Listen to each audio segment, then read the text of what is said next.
Class 10 हम रस पढ़ रहे थे, पाठ 4 रस, जिसमें हमने यहाँ तक पढ़ लिया था अस्थाई भाव।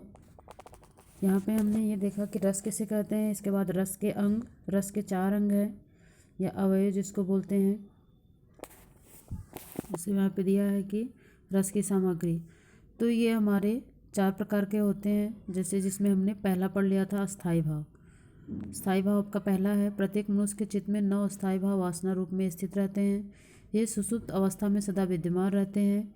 इन सबके सम्मुख रस की सामग्री प्रकट होते ही तो ये क्रियाशील हो उठते हैं। अर्थात यहाँ पे राइटर ने बताया कि हमारे चित्त में अर्थात हमारे मन में 9 अस्थाई भाव वासना रूप में, अर्थात ये 9 अस्थाई भाव जो है हमारे चित्त में अर्थात हमारे मन में स्थित होते हैं। सुसुप्त अवस्था में होते हैं। सुसुप्त का मतलब होते हैं सक्रिय नहीं होते हैं, निष्क्रिय रहते हैं ये। लेकिन जैसे ही ये सामग्री अर्थात जिससे मिलकर रस बनता है, जब ये हमारे सामने प्रकट होते हैं 4 चीज़, इसके बारे में हम पढ़ेंगे, तो फिर क्या होगा, ये अस्थाई भाव जो होते हैं वो तीव्र हो जाते हैं, क्रियाशील हो उठते हैं। तो अस्थाई भाव क्या होता है कि हर मनुष्य के अंदर 9 प्रकार के, फिलहाल तो यहाँ 9 दिया है, लेकिन आपके पूरे रसों की संख्या कितनी है, 11। तो 11 प्रकार के हैं। 11 प्रकार के अस्थाई भाव क्या होते हैं, हमेशा हमारे मन के अंदर स्थित होते हैं। और जैसे ही हम कोई ऐसा दृश्य देखते हैं, कोई ऐसी चीज़ पढ़ लेते हैं, अर्थात इन चारों अंगों का जब सामना हो जाता है, तो फिर क्या होता है कि हमारा वो जो रस है जो कि हमारे मन में स्थित होता है, वो क्रियाशील होकर तीव्र हो जाता है। ठीक है, यहाँ देखेंगे कि मनुष्य के हृदय में स्थित ये 9 स्थायी भाव ही रस की सामग्री से संयोग करके रस रूप में परिणत हो जाते हैं। अर्थात मनुष्य के हृदय में जो 9 स्थायी भाव या 11 स्थायी भाव जो स्थित होते हैं, रस की सामग्री अर्थात जो रस जिनसे बनता है, जो 4 चीज़ें, जैसे पहला आपका स्थायी भाव है, इन चारों चीज़ों को मिला के जब वो मिलता है, उसका संयोग करते हैं, तो वो रस रूप में परिणत हो जाता है।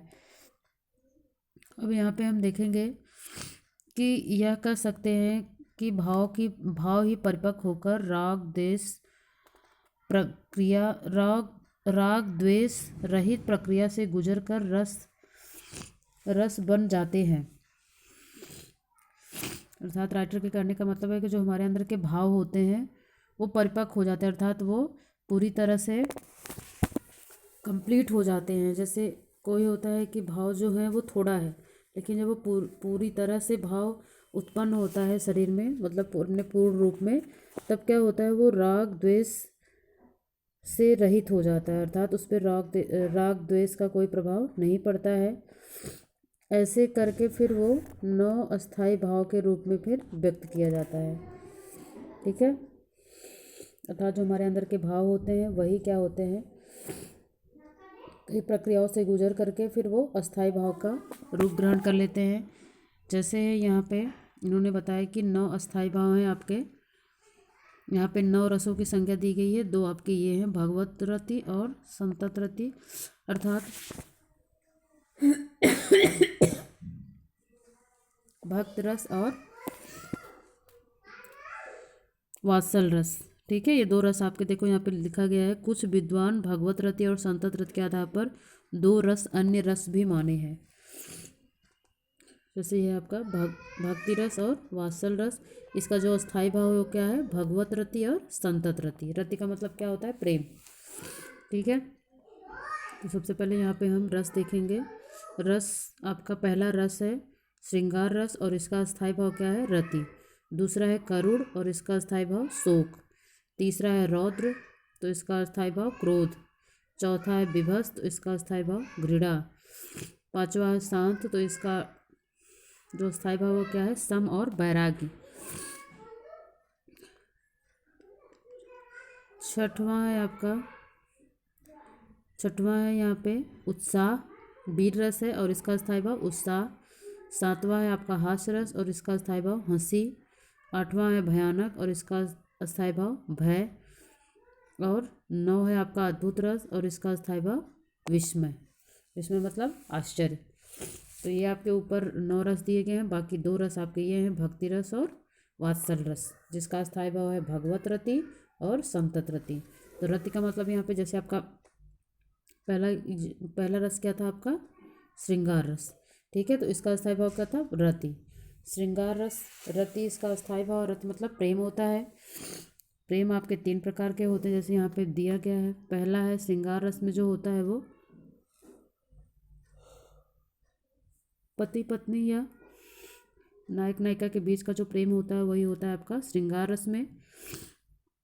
दूसरा आपका भक्ति रस। भक्ति रस आपका होता है जो भगवान का भक्त के प्रति होता है या भक्त का भगवान के प्रति जो प्रेम होता है उसको हम भगवत रति कहते हैं। इसके बाद फिर वात्सल रस। वात्सल रस इसे इसमें अस्थाई भाव क्या है? संतत रस। संतत का मतलब होता है संतान, रत मतलब प्रेम, अर्थात संतान के प्रति जो प्रेम होता है उसको हम वात्सल रस कहते हैं। अर्थात जो अपने बच्चे के समान प्रेम करता है, जहाँ पे ऐसा वर्णन होता है तो वहाँ पे क्या हो जाएगा? वात्सल रस। जैसे माँ का अपने बेटे के प्रति जो प्रेम होता है वो क्या होता है? वात्सल रस, अर्थात संतत प्रति संतत रति। ये आपके यहाँ पे 9-11 रस दिए गए हैं, 9 यहाँ पे हैं, 2 आपके नीचे दिए गए हैं, तो 11 रस हो गए। अब इन 11 रसों के रस और उनका स्थायी भाव आपको बहुत अच्छी तरह से लर्न करना है क्योंकि आपके पेपर में आएगा। तो स्थायी भाव जरूर आपको पता होना चाहिए। जैसे श्रृंगार रस है तो इसका स्थायी भाव क्या है? रति। करुण रस करुण है तो इसका अस्थायी भाव क्या होगा? शोक। तो ऐसे आपको बोल बोल के दोनों लर्न करना है साथ के साथ। श्रृंगार का रति, करुण का शोक, रौद्र का क्रोध, विवश रस का घृणा, ऐसे करके आपको 9 जितने भी 11 रस दिए गए हैं यहाँ पे वो पूरा ही आपको लर्न कर लेना है और कॉपी में तो लिखना ही है, ठीक है। अब ये हमारा क्या था? अस्थाई भाव, जिसके बारे में हम पढ़ रहे थे। पहला रस के आपके क्या है? अस्थाई भाव। अब हम दूसरा देखेंगे, नेक्स्ट पेज। यहाँ पे है आपका दूसरा, यहाँ पे इन्होंने दे रखा है संचारी भाव। इसको हम सबसे लास्ट में पढ़ेंगे। पहले हम दूसरे नंबर पे इसको यहाँ पढ़ते हैं, विभाव, ठीक है। विभाव आपका है दूसरे नंबर पे। खैर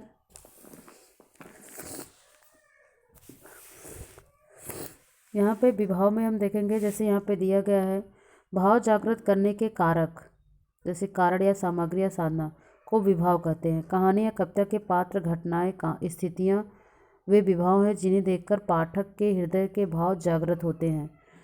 अतः साहित्य में व्यक्त संसार ही विभाव है।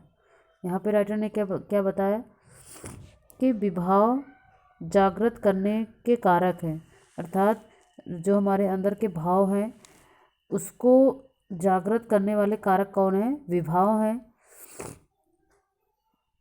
जैसे यहाँ पे इन्होंने बताया कहाँ, जैसे हमारे अंदर कोई भाव है लेकिन वो भाव तेज कैसे होता है, अर्थात वो हमारा भाव जो है वो पूर्ण रूप में होके हमारे बाहर कैसे आता है।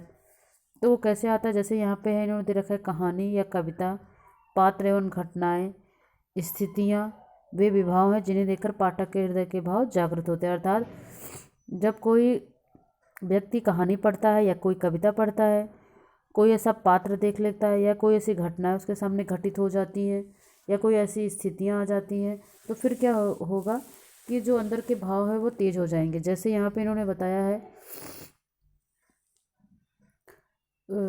चलो अब इसको हम पहले पार्ट में पढ़ेंगे फिर एग्जाम्पल देखेंगे।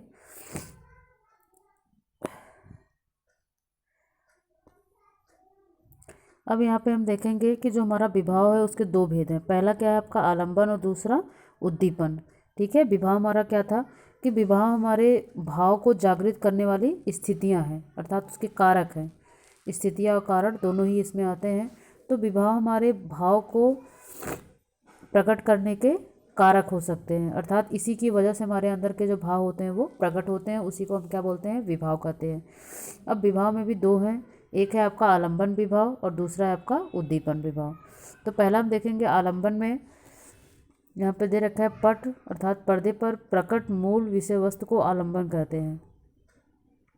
अर्थात यहाँ पे इन्होंने बताया कि जो चीज़ें हमारे सामने होती हैं, जैसे यहाँ पे इन्होंने उदाहरण दे रखा है, उदाहरण पर्दे पर राधा और कृष्ण के प्रेम को देखकर भाव जागृत होते हैं, अतः राधा और कृष्ण आलंबन है। इन्होंने बताया कि मान लो हम कोई प्ले देख रहे हैं, जैसे यहाँ पे इन्होंने बताया ना पर्दे पर, ठीक है। मान लो हम कोई प्ले देख रहे हैं, मूवी देख रहे हैं जिसमें राधा और कृष्ण की प्रेम लीला का वर्णन किया गया है या कोई और कहानी चल रही है उनकी, तो जब हम उनको देखेंगे रोल प्ले करते हुए पर्दे पर, तो फिर क्या होगा, हमारे अंदर का जो भाव है वो तीव्र हो जाएगा, अर्थात भगवान के प्रति हमारी जो आस्था है वो और भी ज़्यादा बढ़ जाएगी। ठीक है, तो यहाँ पे क्या होगा, या फिर अगर हम भगवान और राधा और कृष्ण के प्रेम लीला का वर्णन देख रहे हैं तो हमारे अंदर भी प्रेम के भाव जो है वो उत्पन्न हो जाएंगे, अर्थात वो जो हमारा भाव है वो ज़्यादा तीव्र हो जाएगा। ठीक है, तो यहाँ पे आलम्बन में क्या होगा कि जिस चीज़ को देख के हमारा अंदर का भाव प्रकट होता है उसे हम क्या कहते हैं, आलम्बन कहते हैं। ठीक है, तो ये विभाव का पार्ट है, अर्थात जो चीज़ देख के हमारे अंदर का भाव प्रकट हो जाता है वही क्या कहलाता है, आपका आलम्बन। जैसे यहाँ पे आप पहला देख रहे हो आलम्बन, दूसरा क्या है इसमें, आश्रय। अर्थात आपका आलम्बन भी दो प्रकार का होता है। पहले आपने पढ़ा कि आपका जो विभाव है, देख लीजिए एक बार दोबारा से, दूसरा आपका रस, पहला तो आपका स्थायी भाव था, दूसरा क्या था, विभाव। विभाव में आपने ये पढ़ा कि जो हमारे भाव को जागृत करने वाले कारक हैं वही क्या हैं, विभाव है। अर्थात जिसको देख के हमारे अंदर का भाव जो तीव्र हो जाता है वो क्या होता है, विभाव। तो विभाव में आपने पढ़ा आलम्बन और उद्दीपन। तो सबसे पहले हमने आलम्बन में पढ़ा, तो आलम्बन के भी दो पार्ट हैं, एक है आलम्बन और दूसरा है आश्रय। ठीक है, आलम्बन को ही हम विषय भी कहते हैं, जैसे यहाँ ब्रैकेट में लिखा हुआ है विषय, जो हमारा आलम्बन होता है उसे हम विषय भी कहते हैं। और दूसरा हमारा क्या है, आश्रय। ठीक है, ये किसके पार्ट है, आलम्बन के। तो आलम्बन का मतलब यहाँ पे क्या था, आलम्बन कहो या फिर विषय कहो, इसका मतलब ये था कि जिसको देख के हमारे अंदर का भाव तेज हो जाता है उसे ही हम क्या कहते हैं, आलम्बन या फिर विषय। और आश्रय कौन है, अर्थात जिसके अंदर ये भाव प्रकट होता है उसे ही हम क्या कहते हैं, आश्रय कहते हैं। ठीक है, विभाव के दो पार्ट थे, आलम्बन और उद्दीपन। आलम्बन में आपका क्या था, दो था, आलम्बन के लिए आप दो बोल सकते हो, एक है आपका विषय और दूसरा है आश्रय। तो विषय में क्या होगा कि जिस चीज़ को देख के हमारे अंदर के भाव तेज होते हैं वो विषय कहलाता है, और आश्रय वो होता है जिसके अंदर ये भाव प्रकट होता है वो आश्रय कहलाता है। ठीक है, जिसको देख कर हो रहा है वो आलम्बन या फिर विषय, और जिसके अंदर भाव प्रकट होता है वो आश्रय। ठीक है, अब आ गया समझ में। इसके बाद फिर जैसे यहाँ पे देखो एग्जाम्पल भी दे रखा है इन्होंने, आलम्बन के लिए आलम्बन वह है जिसे देखकर भाव जागृत होते हैं। दूसरा इन्होंने बताया आश्रय वह है जिसके हृदय में आलम्बन को देखकर भाव जागृत होते हैं। उदाहरण के लिए यहाँ पे इन्होंने राम को देखकर सीता के हृदय में प्रेम उत्पन्न हुआ, तो यहाँ राम आलम्बन और सीता आश्रय हो गए। ठीक है, अभी मैं क्या बता रही थी कि जिसको देख के हमारे अंदर का भाव प्रकट होता है क्या होता है, आलम्बन, और जिसके अंदर होता है वो आश्रय। तो यहाँ पे इन्होंने एग्जाम्पल में क्या दिया कि राम को देखकर सीता के हृदय में प्रेम उत्पन्न हुआ, अर्थात राम को देखकर उनके अंदर का जो भाव था, प्रेम की जो भावना थी और भी ज़्यादा तेज हो गई। तो यहाँ पे राम क्या हो गए, आलम्बन, क्योंकि राम को ही देख के सीता के अंदर का जो भाव था, प्रेम का भाव, वो तीव्र हो गया था। तो यहाँ पे सीता आश्रय हो गए और राम क्या हो गए, आलम्बन। ठीक है, इसके बाद फिर नेक्स्ट देखते हैं हम। नेक्स्ट है आपका उद्दीपन।